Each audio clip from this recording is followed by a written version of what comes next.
জয় গুরু সবাইকে। আজ পরম প্রেমময় শ্রী শ্রী ঠাকুর অনুকূলচন্দ্রের শুভ 138তম জন্ম মহোৎসব পালিত শুরু হয়ে গেছে। ওই শীতপা মহোৎসব ব্যারাকপুরে। তো আমরা সেই ব্যারাকপুরে যাওয়ার উদ্দেশ্যে আজকে আমি রেডি হয়ে গেছি। আর গতকালই যাওয়ার কথা ছিল, কিন্তু যেহেতু মেয়ের পড়া ছিল তার জন্য কালকে যেতে পারিনি। তো আজকে রেডি হয়ে গেছি। সকাল সকাল 8টা থেকে যাওয়ার কথা, আরও আগে যেতাম, কিন্তু আর একটা বোনকে নিয়ে যেতে হবে আর ওর বাচ্চা রয়েছে বলে তার জন্য আমরা 8টা টাইম দিয়েছি। মোটামুটি আমরা রেডি হয়ে গেছি, আমাদের বাড়ির সবাই। ওরা এখনই আসছে। আর আমরা কিভাবে ওই শীতপা মহোৎসবে যাচ্ছি ব্যারাকপুরে সেটা তোমাদের সাথে শেয়ার করবো। তো আমার পুরো ভিডিওর সাথে দেখা, আর উৎসবে কী কী হচ্ছে সেটাও তোমাদের সাথে শেয়ার। রেডি, ফাইনাল আমরা রেডি হয়ে গেছি এখন থেকে, রাস্তা থেকে। আমরা প্রথমে কাঁচরাপাড়া স্টেশনে চলে এসেছি আর আমরা যাবো ব্যারাকপুরে। তো তার জন্য আমরা ট্রেনে চেপে গেছি আর ট্রেনটা মোটামুটি ফাঁকা ছিল। তো তারপরে একটুখানি ট্রেনের ভিডিও করছিলাম আর ওটাও খুব ভালো লাগছিল, তার জন্য একটুখানি বাইরে থেকে ভিডিও করছিলাম। আর এই ভিডিও করতে করতে এই লম্বা করে আমরা ব্যারাকপুর স্টেশনে। তো তারপরে ব্যারাকপুর স্টেশনে দেখতেই পাচ্ছি স্টেশনটা অনেকটাই ফাঁকা, যেহেতু অনেকটাই সকাল সকাল, যেহেতু 8টার সময় বেরিয়েছিলাম। 8টার সময় বেরোনোর কথা, মোটামুটি 8টা সাড়ে 8টার মধ্যে আমরা চলে এসেছি। আর এবারে ট্রেনটা থামবে, আমরা নামবো। তো তারপরে পরপর আমরা সবাই নামছি। আমরা আগে নেমে গেছি, তারপর পায়েলরা সবাই নামছিল আর আমার বড় ছিল, তার সাথে পায়েলের বাবা ছিল। আমরা সবাই মিলে স্টেশন থেকে এবার বাইরের দিকে যাব। তো এবার ব্যারাকপুর বাইরের স্টেশনের দিকে যাচ্ছি। তো স্টেশনের বাইরের দিকে এসে একটু ব্যারাকপুরের চারিদিকটা দেখাচ্ছিলাম, স্টেশনের চারিদিকটা দেখাচ্ছিলাম। খুব ভালো লাগছিল, যেহেতু সকাল সকালে এসেছি আর ওটাও খুব ভালো লাগছিল। তো তারপরে কিভাবে যাব, চলো আমাদের সাথে থাকো। এখন আমি নীলগঞ্জের দিকে যাচ্ছি, কিভাবে যাবো জানি না। এদিকে বলছে ম্যাজিকে যাব, তো অটোতে অনেকটাই টাইম লাগবে না কী লাগবে জানি না। এখানে আরও গুরু বোন ভাই বোনেরা রয়েছে আমাদের, ওখান থেকে এসেছে। ও বললো ম্যাজিকে গেলে সুবিধা। তো এবার ম্যাজিকটা কোথায় আছে জানি না, ম্যাজিকটা দেখতে যাই।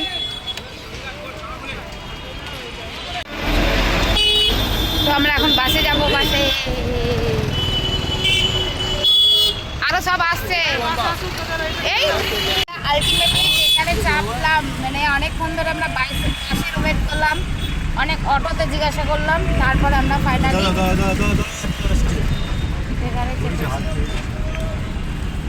টেকার বলে, আমরা টেকার বলি। তারপরে আমরা সবাই নীলগঞ্জের দিকে যাচ্ছি। আর আমার পর যেহেতু অঙ্কন প্রতিযোগিতায় তো নাম দিয়েছে, তার জন্য ওকে বাসে পাঠিয়ে দিলাম, যেহেতু আমরা একটুখানি পরে গেলাম। আর যেহেতু ওর একটা টাইমের মধ্যে যাওয়ার কথা ছিল, তো তার জন্য ও আগে চলে গেছিলো বাসে। তো তারপরে আমরা আরও কয়েকজন গুরু ভাইরা সবাই যাচ্ছি।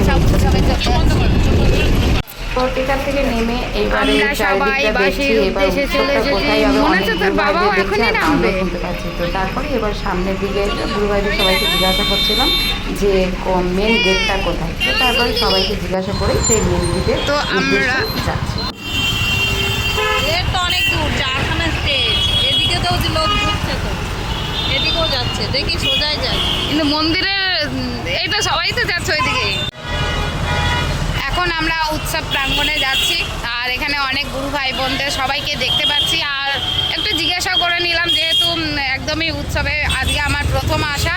অনেক গুরু ভাই বোনেরা অনেকবার মাঠটা দেখতে এসেছে, কিন্তু আমি একদমই আসিনি। তো আজকে এই পেছনে এরা সব তৃষারা রয়েছে, পায়েল রয়েছে। তো আমরা সামনের দিকে যাচ্ছি, উৎসবে যাচ্ছি। চলো মেন গেটটা দেখ, এই দেখো মেন গেটটা। আমরা অনেক ভিডিও দেখেছি, আজকে দেখছি।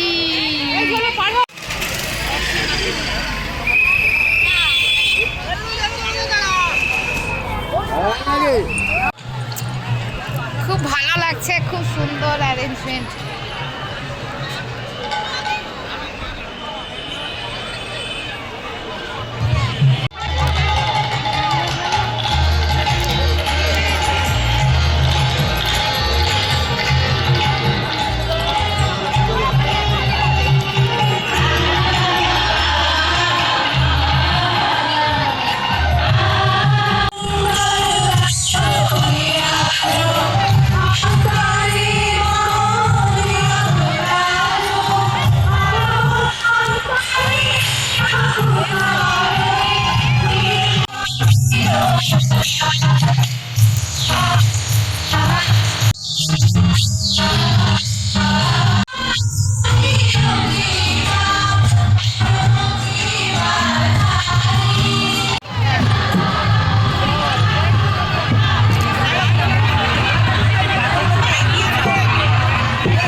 প্রথমে ঠাকুর প্রণাম করে নিলাম, যেহেতু অনেকটাই ভিড়, সিস্টেমেটিক যেভাবে বলছিল সেভাবে প্রণাম করা হয়ে গেছে। এবারে উৎসবের আনন্দটা উপভোগ করবো, আর আমার সাথে তোমরা আমার সেটা খুব উপভোগ ভালো লাগছে। করবে। এদিকে খুব সুন্দর গান এদিকে হচ্ছে, আর এদিকে অনেক সুন্দর অ্যারেঞ্জমেন্ট আর অনেক সুন্দর ভিডিওটা দেখেছিলাম, আজকে স্বচক্ষে দেখছি, খুবই ভালো লাগছে। এই তো ভিডিও করাই যায়নি, এই যে মনোর সাথে দেখা যায়, মনো আগের দিনকার চলে এসেছিল, আমাকে অনেক আসতে বলেছিল কিন্তু আসতে পারিনি সাংসারিক কাজের দায়িত্বের জন্য। সাংসারিক তো যাই হোক, ভালো লাগছে, নিজের মানুষের সাথে দেখা হলে ভালোই লাগে। তো এখানে চা দিচ্ছে, চা খাওয়াই, এখানে উৎসবের সেবা দিচ্ছে, আমি ভাবছি একটু সেবাটা একটু গ্রহণ করি। এখানে চা দিচ্ছে ভাইয়েরা।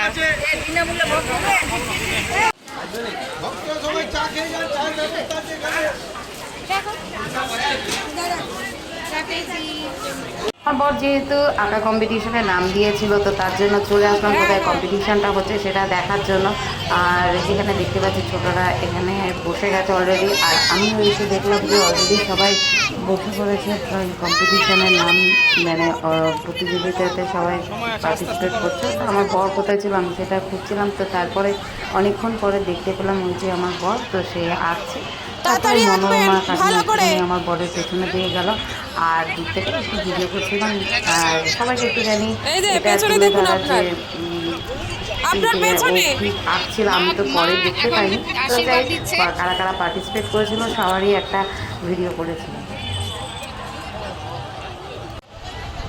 ড্রয়িং কম্পিটিশন চলছে বাচ্চাদের এবং বড়দের, সবাই আঁকতে ব্যস্ত, যে যার মতো করে আঁকছে। সাথে আমাদের অভিজিৎ দাদাও আছে। কি আঁকছো? সিসি বর্দা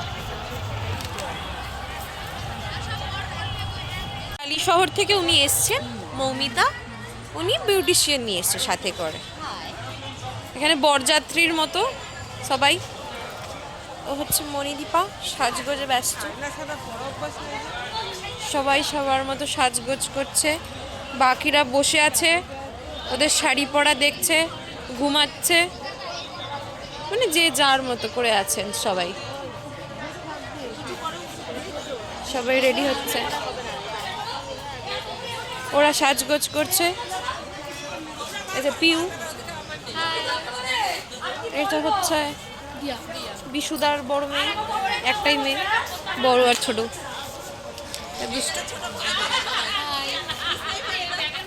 একটু আগে যাদেরকে দেখাচ্ছিলাম ওরা আমাদের বীজপুরের মন্দিরের থেকে এসেছিল। তো ওরা যেহেতু আগের দিন এসেছিল, তো তারপরে অনেক দিন পরে ওদের সাথে সবার সাথে দেখা হলো। এই দিদির সাথেও অনেক দিন পরে দেখা হলো। এই দিদি আমাদের বাড়ির পাশেই থাকে, আর আমরা একসাথে অনেক মাতৃ সম্মেলনও করি।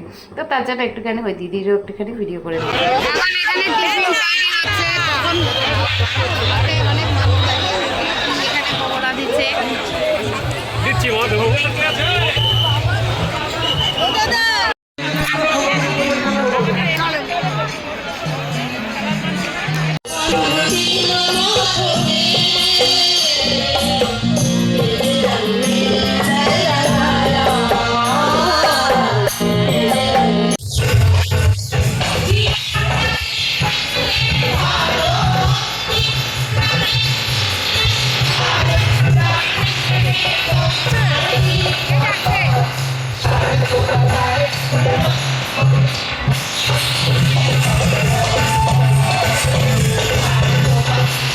এই উৎসবটা অনেকগুলো মন্দির বা কেন্দ্র মন্দির সবগুলো নিয়েই এই উৎসবটা হয়েছিল। তো তার জন্য সেখানে উৎসবের মধ্যে আমাদের বীজপুরেরও মায়েদেরকে গান করতে বলা হয়েছিল, আরও কয়েকটা মন্দিরের মায়েরাও গান করছিল। তো আমরা সবাই বীজপুরের যে মায়েরা গান করবো, তো সবাই একসাথে একত্রিত হতে বলছিলাম, সবাই একসাথে আসতে বলছিলাম, যেহেতু আমাদের স্টেজে গান করতে হবে। তো আমরা একটা এই উৎসব উপলক্ষে আমাদের বীজপুরের মায়েরা একটা গানও করেছিলাম।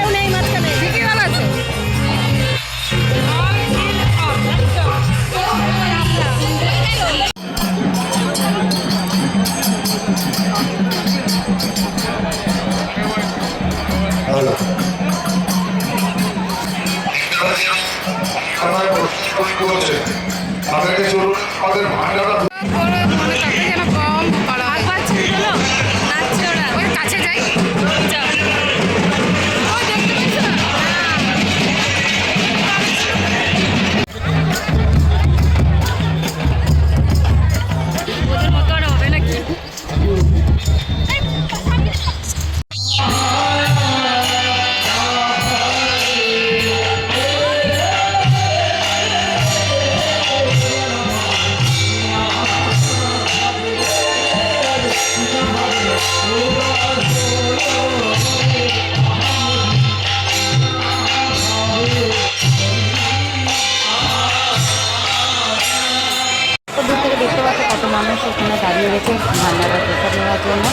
আর ভান্ডারাতে যখনই রান্না হচ্ছে তখনই এত মানুষ ভিড় করেছে যে তাড়াতাড়ি প্রসাদটা শেষ হয়ে গেছে সবাইকে দিতে না দিতে।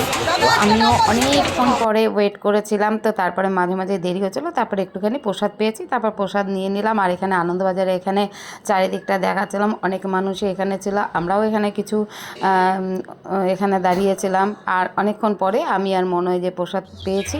তো তারপরে অনেকটাই সন্ধ্যা হয়ে যাচ্ছিলো। আর এখানে সেই দিঘা থেকে আগত প্রদীপ চক্রবর্তী এখানে সেই ছড়ার কীর্তন গান করছিল, আর একটুখানি তোমাদের সাথে তুলে ধরলাম। আর মানে আর কত মানুষ ভিড় করেছে, তাই যেহেতু এই ছড়ার গানের পরেই প্রার্থনা শুরু হবে, তো তার জন্য অনেক মানুষ চলে এসেছে প্রার্থনার জন্যও, সবাই বসে গেছে।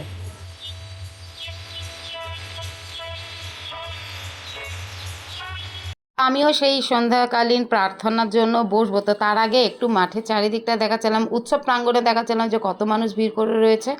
আর এবার সন্ধ্যা যেহেতু হয়ে যাচ্ছে আর চারিদিকটা খুব ভালো লাগছে, যেহেতু আলোয় আলোকিত হয়ে রয়েছে, আর অনেক মানুষ বসে গেছে অলরেডি প্রার্থনা করবার জন্য। আর পুরো মাঠটা জুড়ে কত মানুষের ভিড়, আরও খুব ভালো লাগছিল। তো তারপরে আমরা প্রার্থনার জন্য বসে পড়েছি।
পায়েলদেরকে নিয়ে গেছিলাম, পায়েলের ছেলেটা অনেকটাই ছোটো, আর যেহেতু রাত হয়ে গেল অনেকটাই ঠান্ডা লাগে, তো তার জন্য আমরা প্রার্থনার পরেই আমরা উৎসব থেকে বেরিয়ে আসার জন্য বাড়ির দিকে রওনার জন্য বেরিয়ে পড়লাম। তো চারিদিকে এবার উৎসবের মাঠটা পুরোটা দেখাচ্ছিলাম যে কত মানুষ ভিড় করে রয়েছে, অনেক মানুষই বাড়ির দিকে যাচ্ছে।